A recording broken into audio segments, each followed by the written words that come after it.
వృశ్చికం వారికి కనుక చూసుకున్నట్లయితే ప్రస్తుతం ఈ యొక్క రాహు చతుర్థ భావంలో ఉన్నాడు. నవంబర్ మాసం నుంచి నవంబర్ 25 తేదీ నుంచి మూడులోకి వస్తాడు. ఈ రాహుకేతువుల యొక్క మధ్యన మిగతా గ్రహాలన్నీ పడున్నాయి. ఇప్పుడు కాలసర్పయోగంలో గోచారంలో కాలసర్పయోగం ఉంది. ఇది జన్మజాతకానికి అప్లై అవ్వదు, ఓన్లీ గోచారానికి అప్లై అవుద్ది. అయితే ఈ గ్రహాలని ఇలా ఉంటూ రవి దగ్గరికి ఆగస్టు 15 నుంచి సెప్టెంబర్ 15 మధ్యలో కేతువుతో రవి కలుస్తాడు. నవంబర్ 1 తేదీ నుంచి 25 తేదీ వరకు కేతుతో గురువు కలుస్తాడు.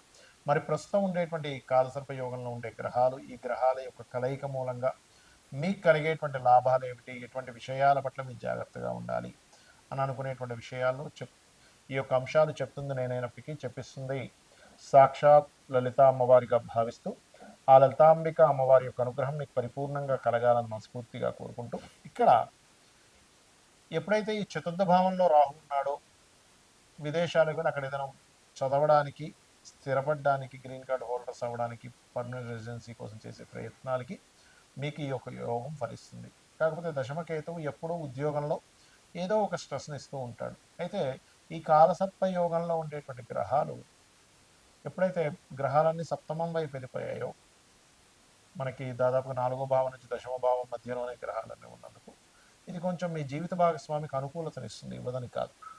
కాకపోతే కేతువు దశమంలో ఉన్నందుకు ఉద్యోగం విషయంలో ఇబ్బంది పడుతున్నటువంటి వారు ఓం మాణిక్య మకుటాకార జానుద్వయ విరాజితాయ నమః అనే మంత్రం చేసుకోండి.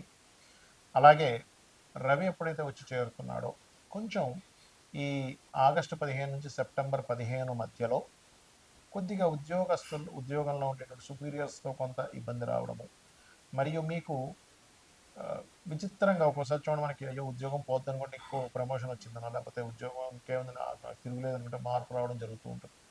ఆ రకంగా ఇబ్బంది పడుతున్నటువంటి మీకు ఒక రకంగా అదే ఉద్యోగంలో కొంత ప్రమోషన్స్ కూడా ఇవ్వడానికి రవి దశమంలో ఉన్నప్పుడు యోగిస్తాడు అక్కడ. కాబట్టి ఆ సమయంలో ప్రత్యేకంగా మీరు ఆగస్టు 15 నుంచి సెప్టెంబర్ 15 మధ్యలో కాస్త ట్రై చేయండి. మరియు ఇదే కేతువు దగ్గరికి గురువు నవంబర్ 1వ తేదీ ఎంటర్ అయ్యి 25వ తేదీ వరకు ఆ 2 గ్రహాలు కలిసి ఉంటాయి.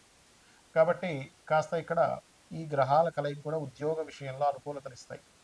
కాకపోతే నవంబర్ 25వ తేదీ తర్వాత కేతువు భాగ్యభావంలోకి మారుతున్నాడు కాబట్టి ప్రయాణంలో లాంగ్ జర్నీ చేసేటప్పుడు కొద్దిగా జాగ్రత్తగా ఉండాలి. 3లోకి ఎలాగో 25వ తేదీ నవంబర్ నుంచి వచ్చేటువంటి రాహు చాలా మంచివాడు, అందులో ఎటువంటి సందేహం లేదు. మీరు ఎక్కువగా కాలభైరవుడి యొక్క అష్టకము మరియు దక్షిణామూర్తి యొక్క ఆరాధన ఎక్కువగా చేయండి, అన్ని విధాల మీకు బాగుంటుంది. ఇక్కడ మనం చాలాసార్లు చాలా సందర్భాల్లో చెప్పడం జరిగింది, ఈ రాహుకేతువులు కాల్సర్ప యోగాన్ని జన్మజాతకంలో కనుక ఉన్నట్లయితే ఏమి పట్టించుకోకండి, గోచారంలో ఉన్నప్పుడే అది దేశకాల పరిస్థితుల మీద మనుషుల్ని చూపిస్తుంది అని కదా. చాలా ఉదాహరణలు కూడా చెప్పాను. చిరంజీవి గారు పెద్ద పెద్ద ఇప్పుడు ఒక దాదాపుగా 170 మంది ప్రెసిడెంట్ల జాతకాల్లో కాల్సర్ప యోగం ఉంది అని. ఇది జన్మజాతకంలో ఉంటే మనందరం ఏంటంటే కాలసర్ప యోగం ఉంది, జీవితం ఏమైపోతుందేమో అనుకుంటూ ఉంటాం. మెగాస్టార్ చిరంజీవి కూడా ఉందని చాలాసార్లు చెప్పాను. కాబట్టి ఇది ఎందుకు గుర్తు చేస్తున్నా అంటే నేను మీకు గోచారంలో కాలసర్ప యోగం రావడం వేరు, జన్మజాతకానికి రావడం వేరు. గోచారంలో వచ్చినప్పుడు జన్మజాతకం మీద కొంత పర్సెంట్ పడుతుంది, ఒక 10 to 15%. దేశకాల పరిస్థితుల మీద 85% పడుతుంది దాని ఎఫెక్ట్ అనేది. అందుకే మనం ఇప్పుడు చూస్తున్నాము ఈ యుద్ధాలు అనుకోండి, ఇవన్నీ కూడా. అయితే ఇక్కడ ఎప్పుడైతే ఈ గ్రహాలన్నీ కూడా ఈ కాలసర్ప యోగంలోకి వస్తున్నాయో దీని గురించి మీరు ఏం భయపడకండి. ఇది ఓన్లీ 10 to 15%. నేను చెప్పిన రెమెడీ చేసుకుంటే సరిపోతుంది, ఏది పర్సనల్ చార్ట్ విషయంలో. కానీ దేశకాల పరిస్థితుల్లో దీని యొక్క ప్రభావం ఉంటుంది. మరియు ఇది కాకుండా సర్పదోషం అంటారు, అది వేరు. కాలసర్పదోషంలాగా గ్రహాలన్నీ, అసలు కాలసర్పదోషం అంటే ఏంటి, రాహు కేతువు 180 degreesలో ఒకదానికి కూడా ఆపోజిట్లో ఉండగా గ్రహాలన్నీ చంద్రుడితో సైతం అన్ని గ్రహాలు ఒకవైపు వచ్చేసేయాలి, వన్ సైడ్ మొత్తం ఖాళీగా ఉండాలి.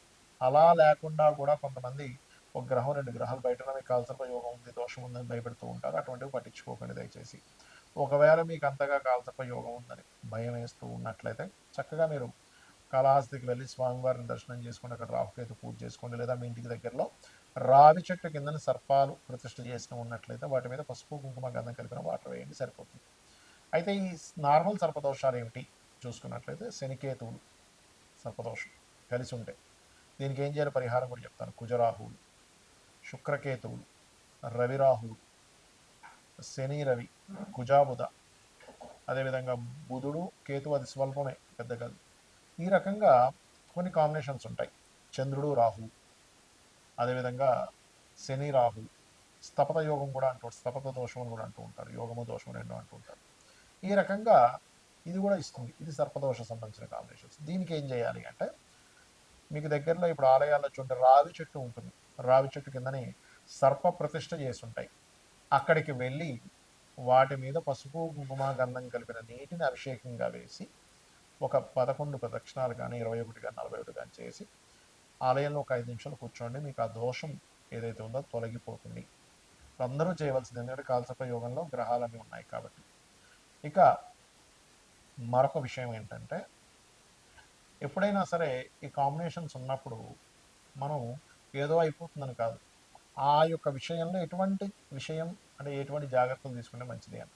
ఉదాహరణకి శనికేతువులు ఉన్నారు. మీరు వ్యాపారంలో మీ కాన్సన్ట్రేషన్ ఎక్కువ చేయాలి ఉద్యోగం కంటే కూడా.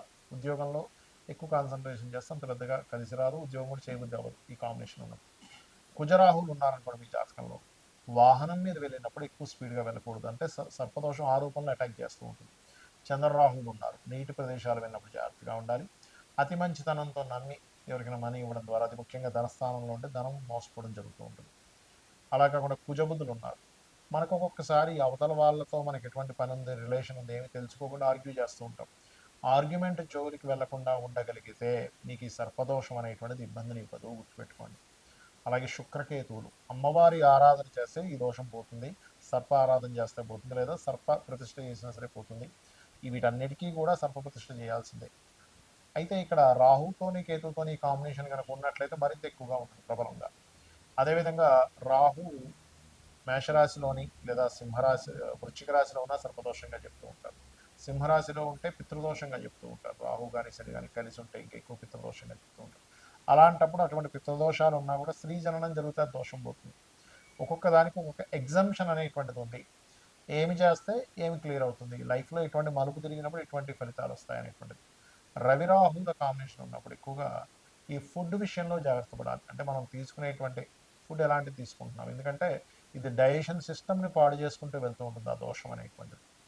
ఆ రకంగా శని ఒక్కొక్క గ్రహము ఒక్కొక్క ఫలితాలను ఇవ్వడం. శని రాహువులు అంటే ఇదేంటంటే, శని రాహువులు ఉన్నప్పుడు చిన్న స్టేజ్ నుంచి ఎదుగుతూ ఉంటాడు, పట్టుదలతో వెళ్తూ ఉన్నట్లయితే బాగుంటుంది, కానీ జాబ్లోనే ఎక్కువగా ఇక్కడ సక్సెస్ అవుతూ ఉంటారు.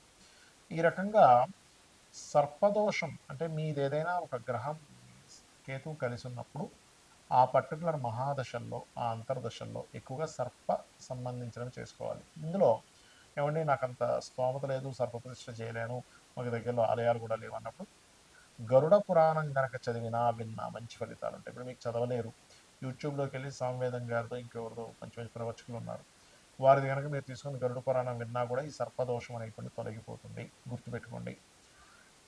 అలాగే ఈ దేశకాల పరిస్థితుల వల్ల కూడా ఇక్కడ ఎప్పుడైతే ఈ కాలసర్ప యుగంలో ఉన్నాయో విపరీతమైన వర్షాలు, జలప్రలయాలు, వైరస్లు, మరియు అదేవిధంగా ఈ నోట్ల రద్దు, ఈ కరెన్సీ రూపు మారడం, రద్దు కంటే కూడా చెప్పాలంటారు, కరెన్సీ రూపు మారడం, డిజిటలైజ్డ్కి ఎక్కువగా ప్రాధాన్యత ఇవ్వడం, కోర్టు కొన్ని కొన్ని విషయాల్లో అసలు ఏమిటి, అసలు ఇట్లాంటి తీర్పులు ఇస్తుంది ఏంటి అని ఆశ్చర్యపోయేటువంటివి కొన్ని. ఎలా అంటే మనకు రిజర్వేషన్స్ కూడా మార్పు రావడం అనేటువంటిది జరగనుంది. ఎందుకంటే కాలంలో ఎప్పుడూ చూడనటువంటి కాంబినేషన్స్ వస్తున్నాయి, అందుకని ఇటువంటివన్నీ కూడా జరుగుతాయి. బికాజ్ ఆఫ్ ఇక్కడ ఈ కేతు ఎప్పుడైతే పంచమ స్థానంలో ఉన్నాడో ఈ సంవత్సరానికి రాజు గురువు అవుతున్నాడు, కేతుతో కలుస్తున్నాడు. కాబట్టి మన యొక్క ఏవైతే మనం రాసుకున్న రాజ్యాంగంలో అనేకమైనటువంటి మార్పులు జరగనున్నాయి. రాజ్యాంగంలో ఉన్నటువంటి ఆర్టికల్స్ ఏవైతే ఉంటాయో, మనం ఏవైతే పెట్టుకున్నామో కొన్ని కొన్ని ఆర్టికల్స్, అవన్నీ కూడా చాలా మటుకు ప్రక్షాళన జరిగేటువంటి యోగాన్ని ఈ రాహుకేతువులు, గురువు, రవి వీళ్ళందరూ ఇవ్వబోతున్నారు. శ్రీమాత్రే నమః.